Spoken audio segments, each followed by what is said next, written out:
Niklsun here, and welcome to Coming Soon Movie News with Niklsun. I'm your host, and on this show, every Monday, Wednesday, and Friday, we'll be going over all of the day's movie news and going over what it means for the production in general, such as casting decisions, trailer announcements, director announcements, things like that. So, without any further ado, let's get started with today's Hot Topics.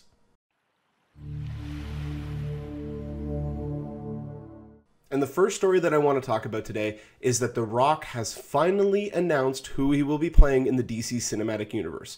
Now, he did come out a while ago and say that he was either going to play Shazam or he was going to play Black Adam, and he had not made up his decision.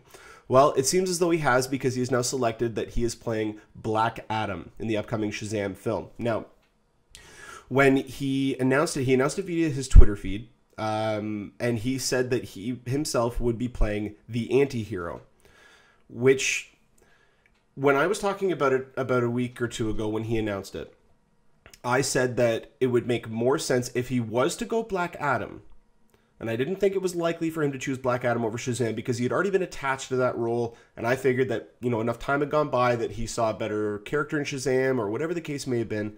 But we now know that he is playing Shazam, Black Adam, I'm sorry. But I said that they would have to take the anti-hero route if he did choose Black Adam, because The Rock is not the type of personality or celebrity that a movie studio would get in a multi-film franchise and only have him show up once. You don't do that. You just wouldn't. It wouldn't make any sense. He's a star that you would want to keep around for a long, long time. It would have been like them having Tony Stark in the first Iron Man movie die. You don't get someone of that caliber who is now going to be at least one of the main faces of your cinematic universe and have him only appear in one film. Now, the one theory that I have with this, it's not my theory per se, it's just one that I do agree with. And I have a feeling that Black Adam is not only going to be in the Shazam film as one of the antagonists, not the primary one, but one of. But I also have a feeling that they are setting him up to be the villain in the first Justice League movie.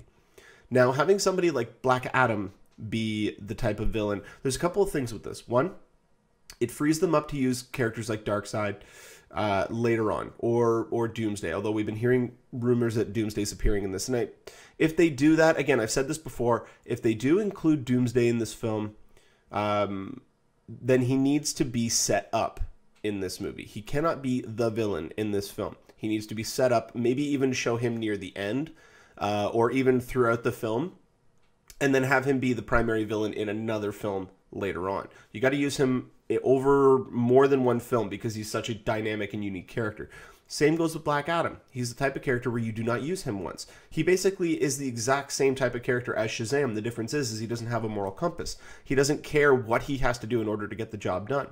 If he has to harm a lot of people, he has to harm a lot of people, but it's to get the job done. That's his kind of, his viewpoint on a lot of things. And I think this is a very fascinating type of character for someone like The Rock to try to portray. Because we've seen in the past with movies like Snitch that he, and especially Pain and Gain, he is an actor. He can act. He can portray a specific character. It's not just his own persona that he puts into a role, although there will be a healthy dose of that in this film. You can guarantee that. But having him go against the Justice League, or having him be the primary villain in a Justice League movie, means that he will be in probably the biggest film that the DC Cinematic Universe will have for the foreseeable future. On top of that, it's a similar setup to what Marvel did with Loki, because Loki was the primary villain in the Avengers, but they set him up as a villain of sorts in the first Thor. I mean, he was the villain in the first Thor, but he had misguided intentions. All he wanted to do was just make his father proud. And even though he knew that he was the adopted son of Odin, he just wanted to make him proud and make him see that he was someone who he should look at when thinking about who's going to be the next ruler of Asgard, and who's going to be the next this, who's going to be the next that. And that was his whole motivation. And then he just kind of lost his way along the road.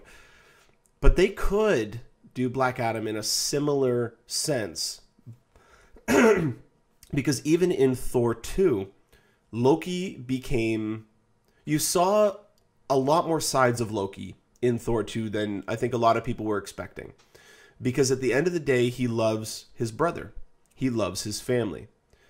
But his actual aspirations kind of come in conflict with that love from time to time. And that's why he kind of goes off and does his own thing. He tries to invade Earth and rule it and show that he can be a good ruler.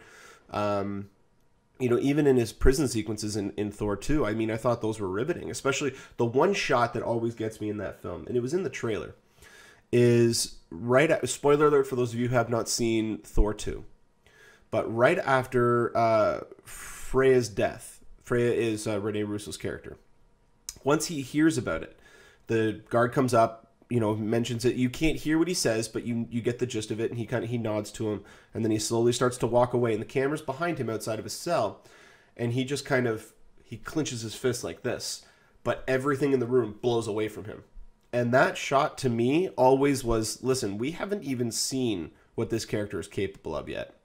And I'm excited to see where they could go. And they could do something very similar with Black Adam, especially with someone as The Rock portraying this character. Although the one thing now, there's two questions that come to mind. One, who are they going to get to play Shazam? Because you need somebody as physically imposing as The Rock to go up against him, at least to make it seem as though he has a chance, instead of it being the formulaic story where the hero wins. You have to actually showcase that there is a reason as to why this guy can win. Going up against someone like The Rock, it's like a Chevy going against a bulldozer and seeing who will win in a game of chicken. It just won't happen. You know, you need to find somebody of his, not necessarily his acting caliber. I mean, you could find somebody that's probably a little bit better. You know, I mean, there's a lot of guys who are worse, but you need to find somebody who is charismatic and the size of The Rock. And that is a very short list. And off the top of my head, I can't think of anybody right now who I would choose to play Shazam. That, to me, was also the reason why I thought that he was going to play Shazam, because there's not anybody out there that I can think of that would go toe-to-toe with him. I mean, the only one, we've already kind of seen it, and it's Vin Diesel. But Vin Diesel is now part of Marvel. And I don't think it would be in Vin Diesel's best interest to not necessarily jump ship, but stay with Marvel, but also do a DC property. I don't think they would even let him do that. But yeah, I mean, you know, now we have the actual information. We know who he is. We know who he's playing. We know now, I mean, with them teasing this project for so long and them actually having a film that they were going to do about 5-6 years ago, I have a feeling that this is going to be the next film after Batman v Superman. I have nothing to base that off of other than we've been hearing a lot more about this property. It's either going to be this or it's going to be Aquaman, but I don't think Aquaman's this far along. And Wonder Woman's definitely, they're going to wait for after Justice League to do a Wonder Woman film. But yeah, I mean, you know what, I'm getting really excited about this. This actually will delve into my next story as well. But God, I mean, who are they going to get to play Shazam now? I mean, they're definitely not going the route where Shazam is just going to be Shazam the whole thing. They are going to have Barry Batson there as the kid, and he is going to transform into Shazam when he is needed. But who are they going to get to play Shazam that will not be completely upstaged by The Rock? That I don't think they can find. I don't think there is somebody who they can find who is going to be both as physically imposing as The Rock and someone who is just as much of a showman as The Rock is, with that charisma and that personality. I really don't think so. And that, to me, almost is going to take away from the film. It's going to have a very Dark Knight feel, in the sense that most of the time anybody watches that movie, you're riveted by Heath Ledger's performance, and you don't really care about Batman because he was completely overshadowed by the villain. Not necessarily just the character, but the portrayal of Heath Ledger in that role. And I think the same thing could potentially happen with Shazam, and that's one of my fears about it. But at the end of the day, outside of The Rock playing this character, we know nothing about this film. Nothing. Just the little tidbit he said about playing the anti-hero, which I really do like. That doesn't mean we can get him for more films, but we don't know anything about this property yet. Anything. The only thing that we know about any of the DC movies is that Batman v Superman Dawn of Justice is the official title of the Man of Steel follow-up, the cast and stuff like that that's in it. We don't really know the storyline of it. We know that a Justice League movie is coming, but we don't know the actual lineup. You know, we know that there's a Wonder Woman movie because Gal Gadot said that she signed a 3-picture deal, which means Batman v Superman, Justice League, and a Wonder Woman film. Outside of that, DC is completely open to speculation. We don't know anything concrete yet. But I hope that we are going to be getting some more information because this actually ties into my next story. Again, it's not really concrete information, but it allows the speculation machine to run wild, if you will. So when it comes to Black Adam and Shazam or The Rock playing him or any more information about that film, if it does come out, I will definitely update you guys on here.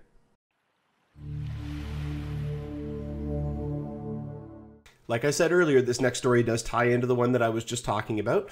DC has gone out and registered 4 domain names for websites for some of their upcoming films, or at least I'm going to go over the information, and then I'm going to kind of delve into the behind the scenes of this. So Warner Brothers and DC have announced website domains for, what are they here? They are justiceleaguefilm.com. They are shazammovie.com, wonderwomanthemovie.com, and aquamanmovie.com.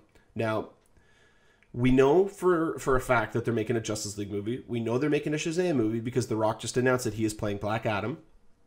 And we know that we're getting a Wonder Woman film because, like I said in the last story, Gal Gadot has come out and said that she has a 3-picture deal, one of which is going to be a standalone Wonder Woman film. The 4th one on here is the Aquaman movie. Now, we already know that DC is moving ahead with an Aquaman film in some capacity. We know that they have their, onboard writers working on a script, or they've got 2 guys working on 2 separate scripts for the film. Now, this could mean a couple of things. One, it could mean that they have a lot of faith in a pitch that was given to them. But there's 2 different roads that they could go down with that pitch.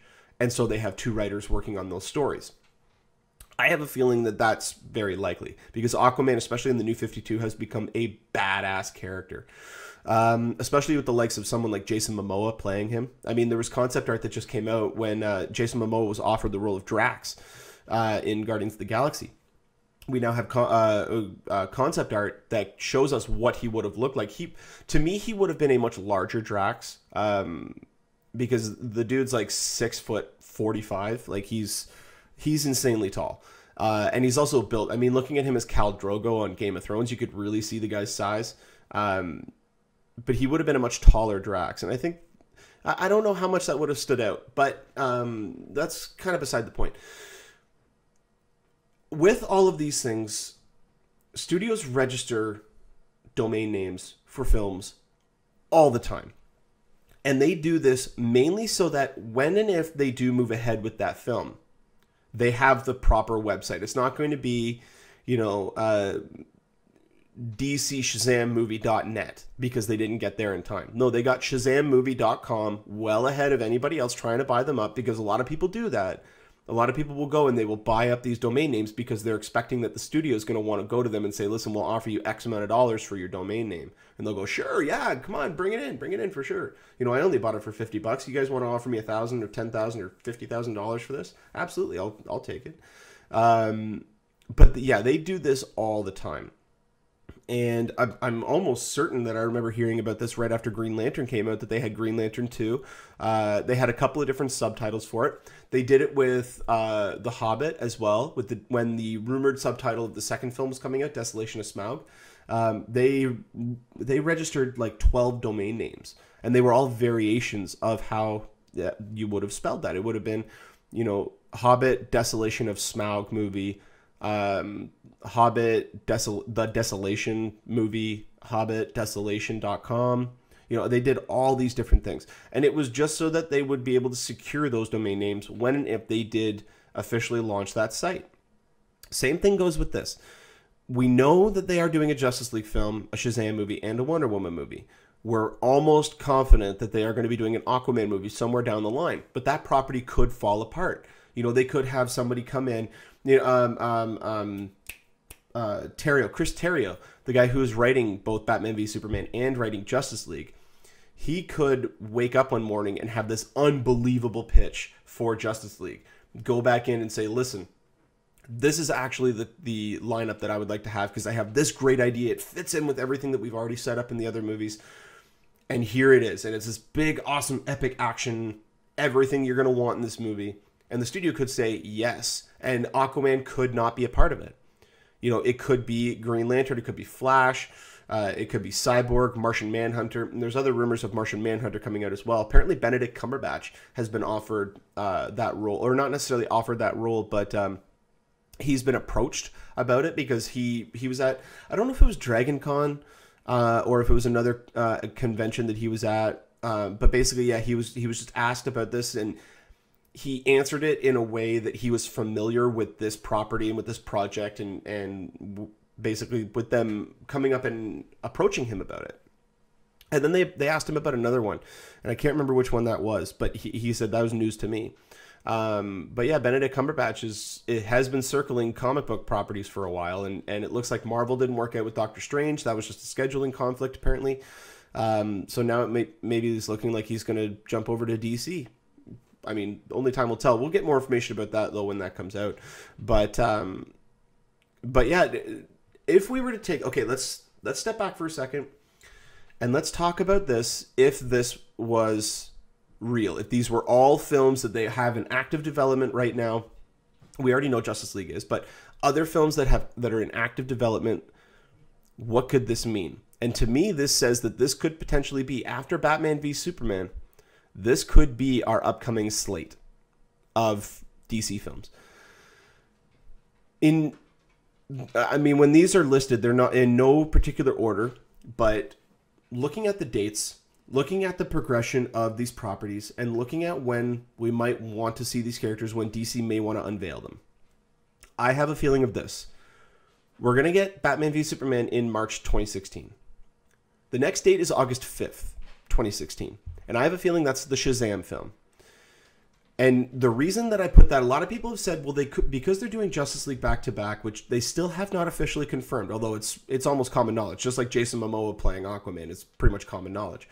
But to me, Shazam coming out first means that if they do go along with that theory that I have, where Black Adam is actually going to be introduced in this film, he's going to be one of the antagonists, but seen more as an anti-hero, leading into his main appearance in Justice League. That's why I think this is likely, and I think that Shazam is one of the first ones to come out. Also, that report that Nikki Fink sent out had Shazam as the second film. It was out in July of 2016. So then moving this to the first week of August, that's not a shocker at all. That makes a lot of sense. And if I'm not mistaken, oh no, they didn't have the exact date. It was just July. I thought it was the end of July, which meant bumping it up a week just to, shove it in the face of Nikki Fink. I thought that was kind of funny. But yeah, Shazam being the first one on August 5th, followed by Justice League on June 23rd, 2017. A lot of people are pretty sure that that's going to be the date for Justice League, especially if they are filming it back-to-back. And mind you, filming back-to-back is one of the only things that makes sense about this. They got such a large production, same director, same writer, primarily the same cast. Just continue on filming with that as long as they are ready, and they will save so much money on the production. But anyway, after June 23rd, 2017 being Justice League, November 17th, 2017 is the next release date. And I see that being the Wonder Woman film, because we know that we're getting Wonder Woman shortly after Justice League, or maybe not necessarily shortly after, but they're going to want to capitalize on getting the first standalone female superhero film out first. Sony has already come out and said that they want to have a female-led Spider-Man related film out in 2017. They have not given a release date yet. Marvel is also toying with either a Black Widow or a Captain Marvel film. And sources apparently are accurate in saying that Captain Marvel will be appearing in some fashion in Age of Ultron, but whether or not it's just going to be a glorified cameo. She's not going to be in an action sequence or anything like that. But which studio is going to make it out first? And I think that they're not going to compromise on Justice League, and they're not going to do a Wonder Woman standalone film before they reintroduce her in Justice League. They're not going to do that. The only other thing would be Aquaman. And I put Aquaman as March 23rd, 2018. And the reason that I did that is because originally I thought it was going to be the 2017 release date. But looking at the other properties that are coming out and what other studios want to do, I'm fairly confident. I'm almost willing to put money down on this, that Wonder Woman will be one of the two 2017 release dates that DC has planned out. No doubt in my mind about that. which means Aquaman is going to be probably the next one out the gate. And the reason I think that they're also taking a little bit of time with Aquaman is they want to see how he is, how his response is, how people like him, whether or not he's viewed as a badass, which if they're going based on the New 52 and using Jason Momoa, I don't think there's any fear of that whatsoever, as long as it's not campy. And I don't think we have a worry about that either because of this whole no jokes policy that apparently DC is employing. And I don't think that it's a no jokes policy. I think it's a no light humor, like no light tone, no Guardians of the Galaxy. Basically, they don't want a movie to appear as though it's like Guardians of the Galaxy. They want it to be similar in a sense to the Dark Knight movies or Man of Steel, because Man of Steel had a very similar feel to Dark Knight. But if this is indeed our lineup, they're starting on the right foot. I mean, to me, this is the right way to do it because these are the more recognizable names. Also, I just have to preface with this as well.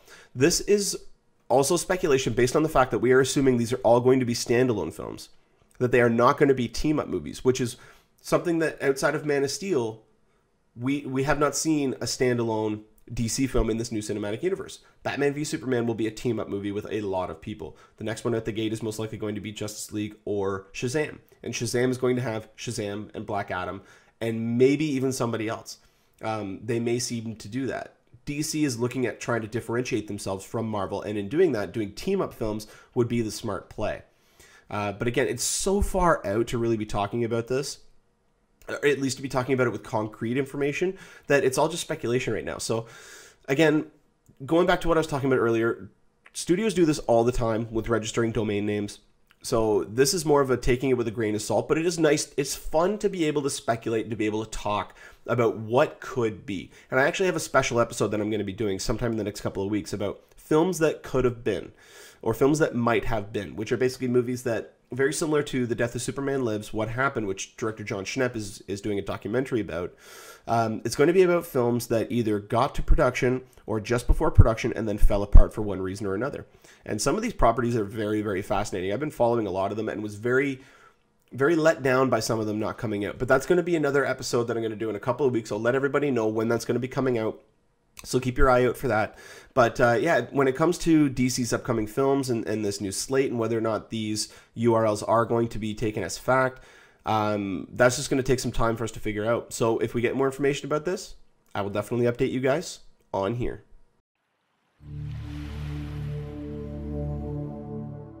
And this last story that I want to talk about today is in regards to writer-director Troy Duffy. Now, he is by no stretch of the imagination a household name. A lot of people don't recognize his name. Even fans of the films that he's done don't necessarily recognize his name. But he is the man who is responsible for bringing us the Boondock Saints. And the Boondock Saints, the first one, is one of my all-time guilty pleasures. I have so much fun with this movie. Overall, it's not a great film, but oh my God, is it endearing. It's one of those movies that when you're watching it, you're glued to the screen. You're sucked in. You can't look away from it. It just captivates you with the characters, with the editing styles that they use. Everything about it is so fun and unique. It's become a cult classic, and that's one of the reasons why back in 2009 they were actually able to do a sequel. It was called Boondock Saints 2 All Saints Day. And the sequel wasn't as good as the first one. I will admit that, and I think most fans of the original will admit that as well. But it has, to me, one of the funniest moments out of both the films. And that was, it's near the beginning, or right at the beginning, actually, when they're over in Ireland, and they have these massive beards and stuff like that. And so they're getting ready to go back to the States. And they're, they want to be incognito and everything like that. So they go into the bathroom and they come out and they've completely shaved, they've cut their hair, and then they kind of stop and they look at each other and they go, it probably would have been better if we didn't shave. They wouldn't recognize us, or something to that effect. But I mean, to me, it was one of the funniest, most lighthearted moments of the movie. They're like, oh, damn it, we just had the perfect excuse and now we got rid of it. And I always thought that was kind of funny. But no, the first movie has always been a bright spot to me. It's one of those movies where if you're ever really feeling, I'm not necessarily down, but if, if you just really want to have some high level of excitement and not have to think about it, not really have to even pay attention to a lot of the movie, The Boondock Saints is definitely one that I watch anytime that I'm feeling like that. Well, Troy Duffy has kind of come out and he's tried to turn the machine on a third movie. So he's come out and he said that he has a title and he has a plot synopsis for the third Boondock Saints movie if they were to get it made. So the Boondock Saints 3 would be called Boondock Saints 3 Legion. And it would revolve around the brothers McManus, who are now in prison or in jail. It just says they're behind bars. And there is now a legion of followers that they have who are now taking up arms in the same vein that they did. They're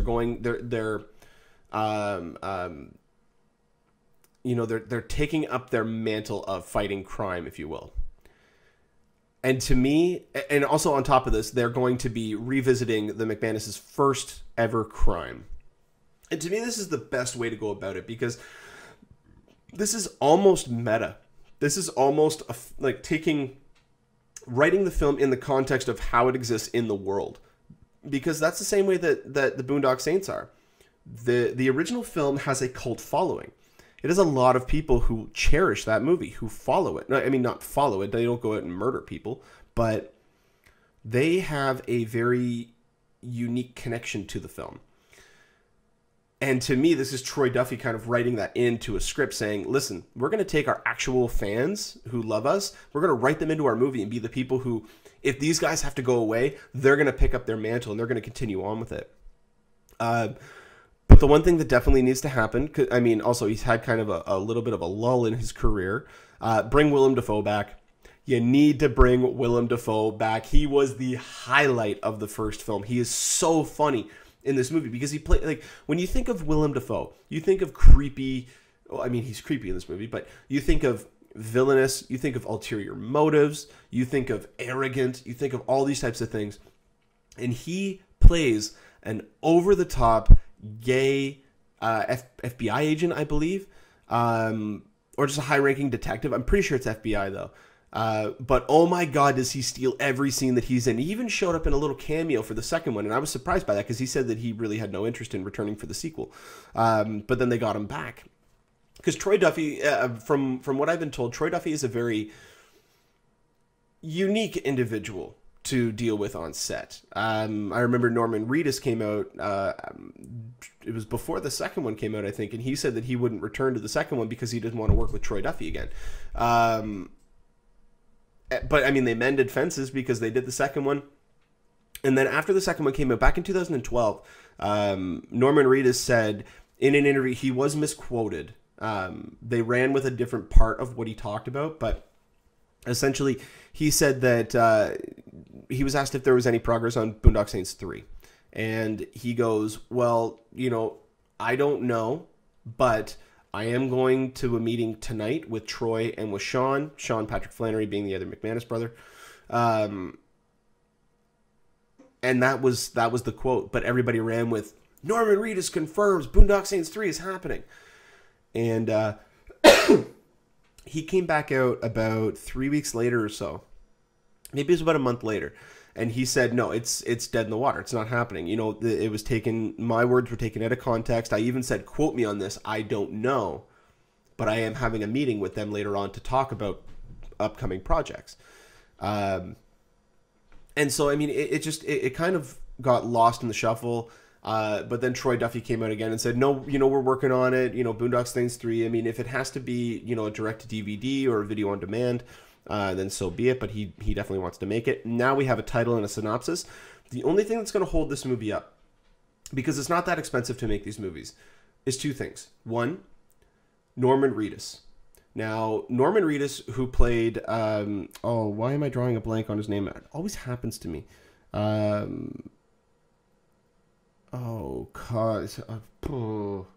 Anyway, I'm sorry, I'm forgetting his actual character's name. But he now plays Daryl on The Walking Dead. And it's not really a thing to do with scheduling conflicts, because this movie could shoot around his schedule. That's not a problem.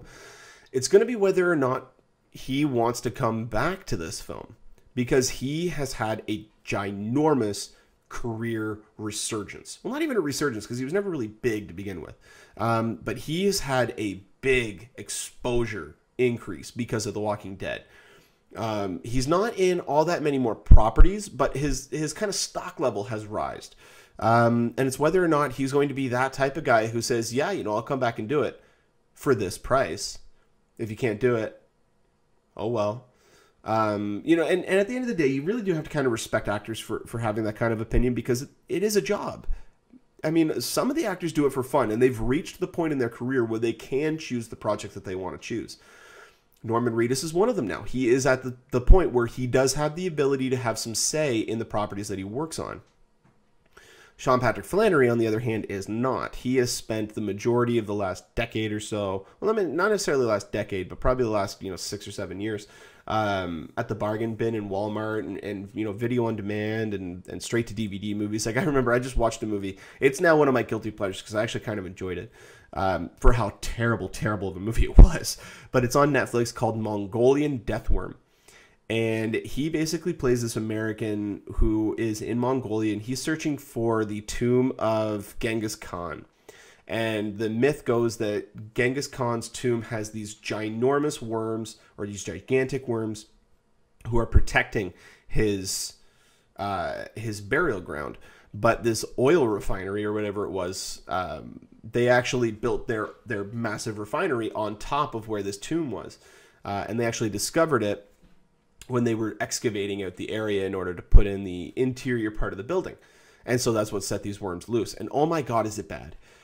But it's one of those that's so bad it's good movies. Like, the special effects are really terrible. The acting is pretty terrible. Actually, pretty terrible is being nice about it. But yeah, that's where he's been for the past, several years. He's been there. So coming back to a property like this, I definitely think he would jump at the chance. It's just going to be Norman Reedus as to whether or not he wants to do it. And this is all under the contingent that a studio is going to back this film. Because the first one it didn't make its money back, but it became a cult following. Or it had a cult following after the fact. The second one came out, as far as I know, it bombed as well. It didn't make a lot of money. Which means that if they do a third go around, it will be video on demand. Video on demand is much larger than it was back in the day. It's kind of the new wave of direct to video. But yeah, I mean, I could see this happening, and I'm going to be one of the people who's waiting in line for this film, because I love this franchise, and this is the type of franchise where it's just fun. It's just fun. It's not meant to be high art. It's not meant to be anything else. It's just fun. It's not for everybody, and I will be the first to admit that. I know a lot of people who don't like the first one, and I can understand it in a sense. I think they're all crazy, but I can understand that there are projects out there that people just won't like. But I mean, the sounds of this movie, the fact that it's going to be called Legion, having a legion of followers, picking up their mantle and going after all this crime, to me that sounds awesome. And I definitely think this property could work, and I hope it does work. And I hope Troy Duffy is able to convince the right people, or the powers that be, that this is a film that should be made. Even if it's just direct to video or direct to DVD, it still should be made. Put $5 million into it, and put it on home video, and you'll make back 5 times that. But yeah, I mean, I hope it happens. I really do. This is a franchise I love, and if we get more information about Boondock Saints 3 or any project that Troy Duffy is working on, because I definitely want to check out any other things that he has done. He hasn't done a lot. But I mean, he's got such a unique mind, and that's one of the things I think that a lot of people like about the first film, is how different it is. How I don't want to say non-linear, but just how different it is from mainstream films. I mean, it has a similar plot structure. The editing choice is definitely unique. A lot of stuff is shown in slow motion. But it just adds to the fun factor of the movie, at least in my opinion. I know there's a lot of people out there who don't like it, and that's fine. That's absolutely fine. I am one of probably the minority of people out there who do really enjoy Boondock Saints, and I really hope that we get a third one. But only time will tell. If we get more information about this property, though, I will definitely update you guys on here.